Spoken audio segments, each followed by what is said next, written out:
hundreds of you here. I want to thank everyone for spending the morning with us. And I want to hear all your voices.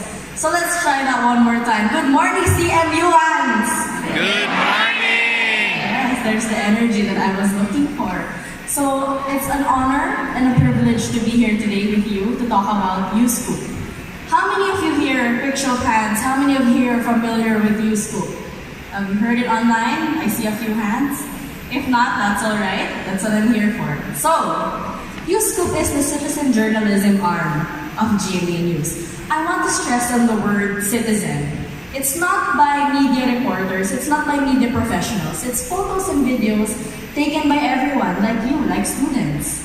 And when you see something, share it to us. That's something that we're going to talk today about U Scoop. So, let's get to it. How do you become a U Scooper? I think this is like one of the things that people ask us the most. Paano ba maging U Scooper? How do we become a U Scooper? What I usually tell people is, you need to get your scoop first. You need to get that story first. Okay? And we want to see, what is newsworthy? That's the first thing that we look at. What is newsworthy? So, we have these things. They're called 7 news values. We have it in our everyday newscasts and everyday stories that we share online. You can find these news values: impact, timeliness, prominence, proximity, conflict, human interest, or bizarre. You can see it in our stories. And later on, Ma'am Marie Somali will talk on this further.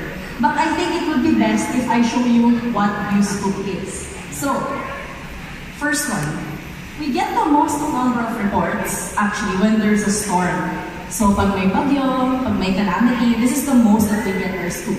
Simply put, it's anything that affects the public. So, this was taken in Cagayan de Oro during December 2017 when Bagyong Vinta hit the areas of Mindanao. So, anything affecting the public is something that you can share. I also have a link at the bottom of the screen. You can take a photo or screenshot and you can check out the video if you want to watch the full drone shot. We had a U Scooper who was part of a group of licensed drone operators. And because the area was heavily flooded that time, he decided to take a video to let people know which areas were passable and which areas were submerged because of the flood. So that's something that you can share. On election day, after you vote, how many here are first-time voters? First-time voters? How many? How many have voted before? Let's hear a yes. Have you voted before? Yes! Are you voting in May? Yes! Louder, are you going to vote in May? Yes! That's what we want to hear. So please vote. And after you vote, you can look at the issues affecting the public in your precinct. So for example, voting should start at 6 a.m. If it's delayed, that might cause some more problems for other voters coming in the area. So that's something that you can take a photo of and share with us. Next. We have another thing that we tell students or we tell people. It's really basic. It's what you noticed. So it's something that you noticed and what you think the public should know. So kunwari may nakita kayo na you think dapat malaman to ng public. Like this video. If you watch the video, we had a U Scooper in Cagayan de Oro City. He was driving. He had his dash cam on. And akala niya may tumatawid. He thought someone was just crossing the road. And he suddenly saw this man grab the passenger's cell phone. And he thought, you know, people should be aware of this because it's a safety concern. So that's something that you can share with us as well. What do you think the public should know about? So for elections, what's happening in your area, especially during the campaign period? That's something that you can send with us or use. Look at the campaign, if the campaign is okay, if there are, what are the platforms they're talking about, if there are illegal campaign posters in your area, that's something that you can share because you think that's what the public should know. So, another one. Not all news is bad. So, not all news has to be negative. Hindi naman masama lahat. Do you remember the story of your dancing traffic lights? This happened in Valencia? Yeah. Yes? So, actually, nung kumalat yung video, marami nagtatanong. They were saying, bakit gano'n yung traffic lights? Baka sira. Pero may background music, yung song. Alam niyo yung song, yung Twerk It Like Miley. Yun yung song na nag-play. So, sumasayaw yung mga traffic lights niyo. Di ba? Kakaiba, nakakatuwa. The contractor who took the video explained that they were testing the lights.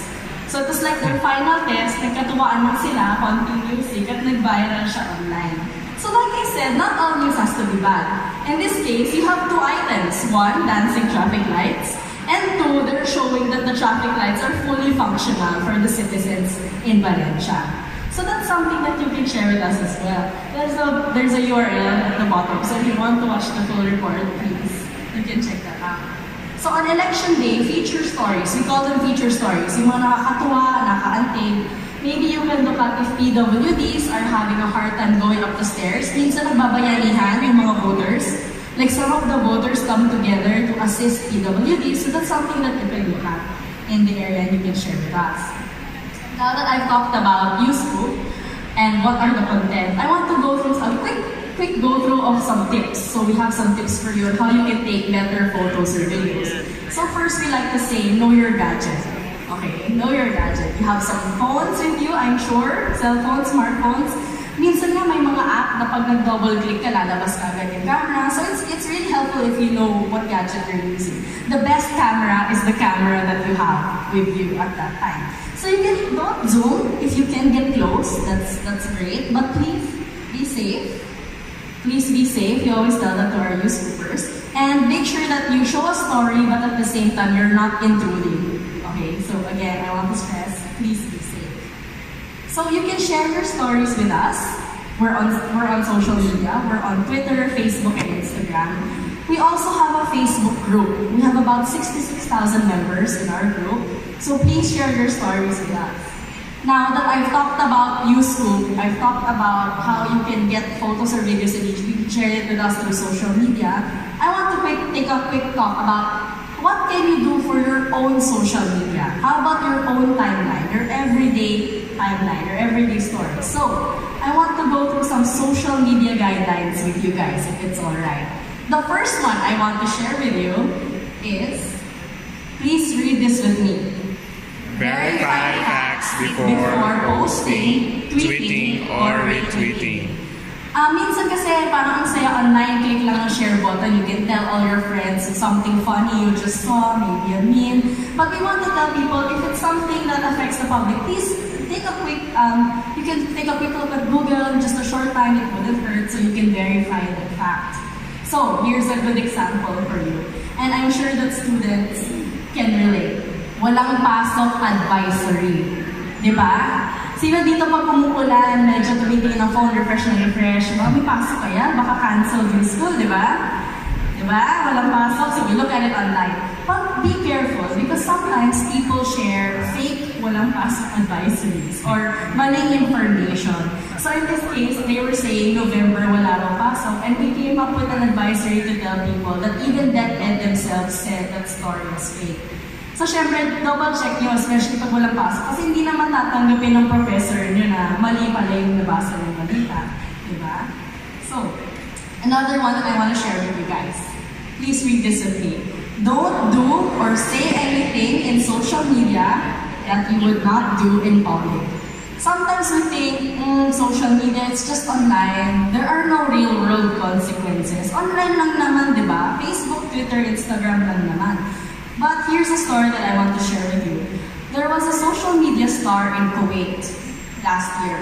Her name is Tondas Alcatan. And this is the time when there was talks between the Philippine government and Kuwait about our domestic workers in the area. And she posted a video online and she said, I don't think Filipino workers should have day off. Dapat daw walang day off. Makatarungan ba yun? Hindi.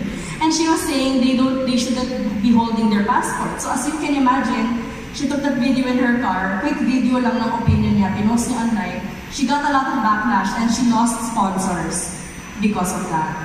So don't do or say anything in social media you would not do in public. It affects your real life too. Online, real life, it affects you as well.